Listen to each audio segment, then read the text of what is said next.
régional, il y avait dans la Damawa le président qui était mort, le milliardaire de Ngaoundéré. Aladiabo. Il y a 40 membres du gouvernement qui sont morts depuis.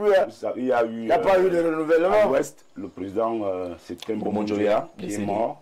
Et puis 2023. Dans le centre, il y a Ndongo Isomba, Bernard également, qui s'en est allé. Donc le président a trouvé nécessaire. Il y a l'Est également. Il y avait l'Est également depuis 2018.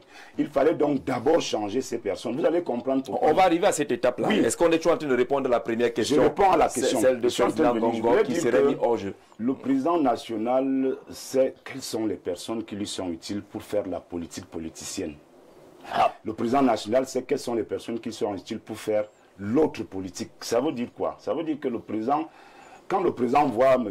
Ngongo, il le voit autrement que la politique politicienne. Si on entre un peu dans les yeux du président, il le voit comment? Il le voit comme quelqu'un qui va l'accompagner à faire autre chose. La politique de bureau. De bureau. Sauf qu'on le voit. Ah bon, quand le président nomme Mwanda Yolo comme directeur de campagne, c'est parce que le président sait que Mwanda Yolo a une caisse noire qu'il peut toucher. Il y a l'argent sur ça. Pour régler certains problèmes. C'est ça le directeur de campagne. Vous écoutez ça. Laissez-moi expliquer ça simplement. Permettez qu'il explique. Moi, j'explique ça simplement. Notez les points maintenant, d'insatisfaction. Le président Biya, c'est un homme... je ne sais pas comment on peut le qualifier. Le président, c'est un maître politique. C'est-à-dire qu'il vous surprend toujours.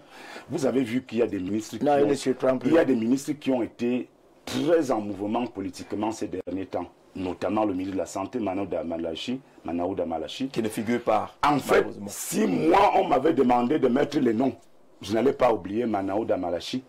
Tellement je l'ai vu en action dans l'extrême nord ces derniers mois. Donc, c'est nous qui apprécions ici. Le landerneau politique, c'est autre chose. Le président, lui, il est chez lui.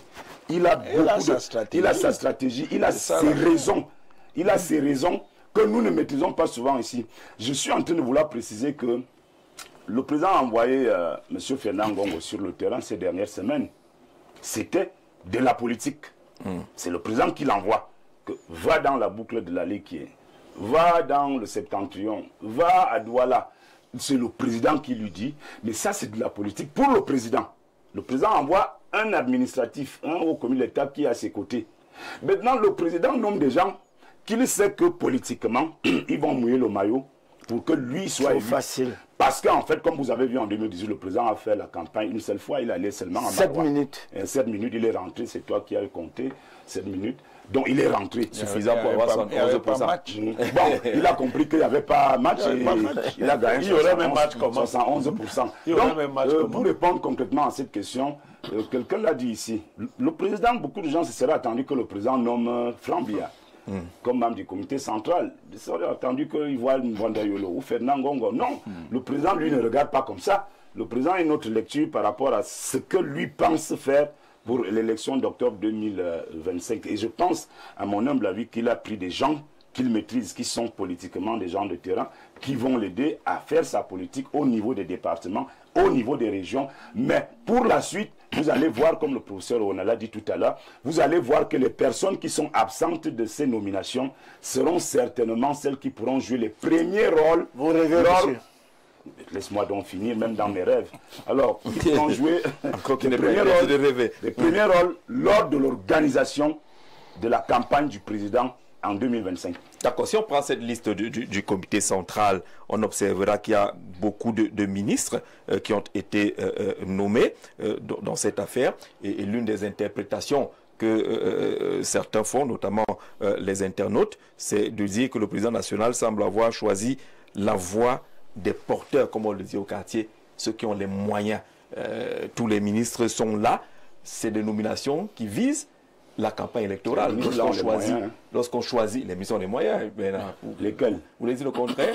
Je dis, dites-moi quel ministre. Il veut dire, oui, mais le président leur dit simplement que mon argent que vous avez pris, vous allez l'utiliser pour... C'est le président qui dit ça. Oui, oui, vous allez l'utiliser. Ils n'ont pas leurs moyens qu'ils se sont fait. Pas des idées pareilles. Non, ils ne se sont pas fait leurs moyens par eux-mêmes.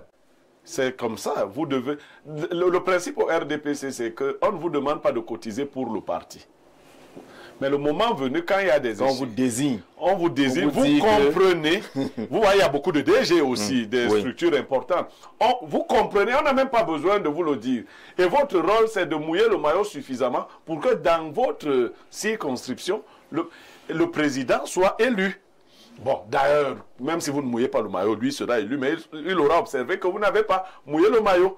Moi, je crois que le président nous dérange pour rien. Il organise ces choses-là, sachant que lui, il a déjà tout organisé pour être élu. Vous voyez, il sera élu. Mais il faut qu'on ait l'impression qu'il s'activait, que le RDPC s'activait, qu'il y avait le comité, ceci. Alors qu'il sait que c'est de la poudre aux yeux. Il a laissé Franck Biya, qu'il pourra nommer probablement vice-président.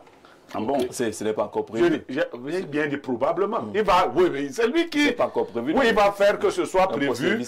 Et il a tout fait. Il a reconduit Niat. Personne n'a parlé. Il a reconduit Kavaï. Personne n'a parlé. Maintenant, il a nommé les autres. On avait parlé pour dire quoi? En fait, voilà sa technique. Il dit que bon, quand je vais commencer à nommer mes gens maintenant, c'est-à-dire Ngongo, Franck, Mvodayolo, je ne veux pas entendre les pleurs. Quand je vous reconduisais, il n'y a pas eu les pleurs. Donc quand il va décider aussi que mettez, Kavaï, arrange-toi là-bas. Et Niat, arrangez-vous pour qui est poste de vice-président. Vous ne parlez pas, je nomme mon fils. Et ainsi de suite. Donc on est dans l'absence de Franck Biya. Non, c'est purement stratégique. Qui travaille là-bas, les gens que vous croyez ne pas voir là, Mvodayolo, c'est les mêmes qui travaillent avec lui là-bas en Boboka. C'est Mvodayolo qui a même eu. Vous comprenez? De ce texte. Donc, c'est les mêmes qui travaillent avec lui. Ils se sont exclus. Je connais cette situation où on vous propose un poste visible, vous dites non. Moi, je préfère rester dans l'ombre alors que je suis l'homme fort du système. On connaît mais ce schéma-là, oui. Où est la place du parti en tant que non, il n'y a pas de parti. En tant que mouvement? Le président Paul Biya est le seul membre du RDPC actuel. Tous les autres n'existent plus.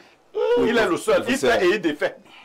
Où est la place du parti? Non, parce que tout ce qu'on est en train de dire, quand on écoute les uns les autres, c'est que parti tout pour le parti est parti. Non, le parti est parti. Un peu de sérénité. Le parti a bel et bien une place. La place du parti se voit déjà dans ce qui s'est fait. Il s'agit d'un redéploiement. Un redéploiement qui montre comment le président, en tant que président national du RDPC, positionne son parti dans la perspective de l'élection présidentielle. Et rien ne dit que c'est un positionnement suffisant, même au sein du parti. Rien ne dit qu'il n'y aura pas de congrès simplement parce qu'on a mis des délégués permanents et qu'on a nommé de nouveaux membres, on a désigné de nouveaux membres au sein du comité central. Maintenant, comme je vous ai dit, le président Paul Biya a engagé une stratégie en tenant compte de la configuration du système politique. Et dans cette configuration, le RDPC n'est pas un parti unique.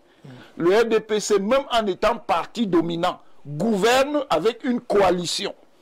Et à l'occasion d'une élection aussi sensible que l'élection présidentielle, il aura besoin de ses alliés. Donc le positionnement du président dans cette logique ne peut pas simplement dépendre du RDPC. On va lire rapidement quelques messages. Ils sont très nombreux, ces messages-là. Bonjour le panel. Bonjour à monsieur